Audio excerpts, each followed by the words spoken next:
Hey folks, today we're going to be reviewing The Dream Card Revisited by David Malek. Let's get into it.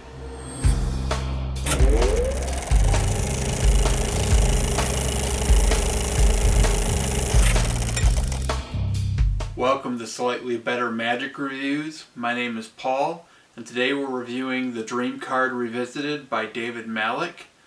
So what's in a tin? This book is about the Dream Card by Darwin Ortiz, but it's David Malek's version of it, and he adds a few tips to it that make it his own.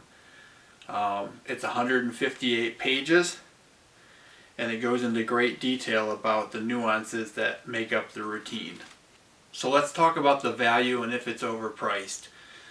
This book is 158 pages, as I mentioned, and it goes into great detail, everything from pocket management to the wallet you should be using to even why you should be using a Sharpie marker compared to other brands.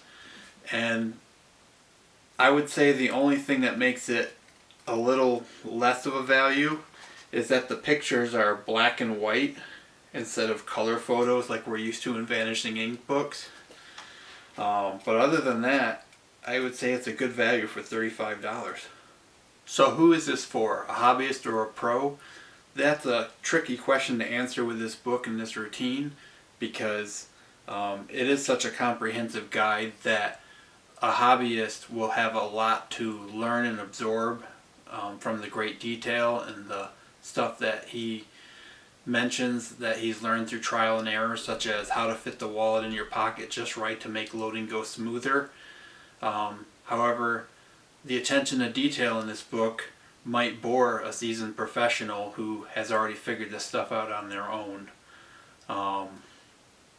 So it's a little bit of a tricky question. I think that a hobbyist will have a lot to absorb, and a working professional will have to sift through the stuff that they already know, but they might find they have some holes in their, or some gaps in their knowledge, and will learn a thing or two as well. So what is the skill level of the Dream Card Revisited routine? I would say that the routine is intermediate to advanced. It does require palming. However, the sleights that are involved, he does go over quite thoroughly. He gives multiple choices for technique and goes over each technique in detail. So if you're not afraid of palming, I would say this routine is within your grasp. So where is the Dream Card Revisited meant to be performed, and does it have any clothing restrictions? I would say that the most ideal place to perform this would be a small parlor venue or table hopping. It does require a sport jacket with an inner breast pocket. He does teach you how to do it without using a card to wallet and just doing it out of your pocket, but the recommended way is to do it with a card to wallet inside a sport jacket. It does require a pocket dedicated just to the wallet as well. So how's the teaching when it comes to this book? I would say the teaching is good, but not on the same level as Card College when it comes to detail.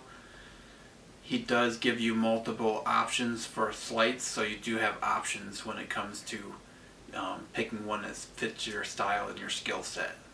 So how is the setup and the reset for the Dream Card Revisited routine? I would say the setup is just a couple minutes initially, and then once you have it set up, the reset, if you have your pockets organized the way he recommends, the reset would take less than a minute. You could do this table hopping if you have your pockets organized the way he recommends, and he recommends doing it as a closer, so that would be ideal for table hopping because you could reset your wallet and your setup as you're going to the next table. So how are the angles, and is it examinable?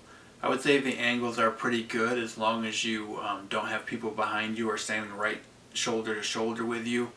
As far as examinability, you end with a clean deck, so that can be handed out or given away if you want, and the only thing that's dirty is your wallet, which you have put away by the time the routine is over, and people shouldn't be examining your wallet anyway. Let's talk about the pros and cons of this book. I would say a pro is that as a beginner you're getting a lot of information to absorb, and you're getting all the nuances and things he's learned through trial and error, which will save you a lot of time in the long run. Also, a seasoned pro will learn the gaps in their knowledge, as I mentioned earlier. They'll learn things that they might not have considered. And finally, I think another pro is that you're getting a professional level routine that can be used as a closer, which is very strong. As far as cons go, I would say the only con is that if you really are a seasoned pro, you might get a little bored in some of the parts where he's going over things that you might already know. But don't let that deter you. I think it's a great book. So would I use the Dream Card Revisited routine? Yes, I would. This is a great routine. It's a great book. I highly recommend it. It's not that often that a routine this powerful is taught in this great a detail. As for a rating for this book, I give it an 8.5 out of 10. I highly recommend this book if you're looking for something that's not too heavy and you're looking for a routine that's really strong. I recommend The Dream Card Revisited by David Malek. If you found this video helpful or enjoyed it, I ask that you like, share, and subscribe. I plan on making more of these videos and hope to see you soon. Thanks a lot.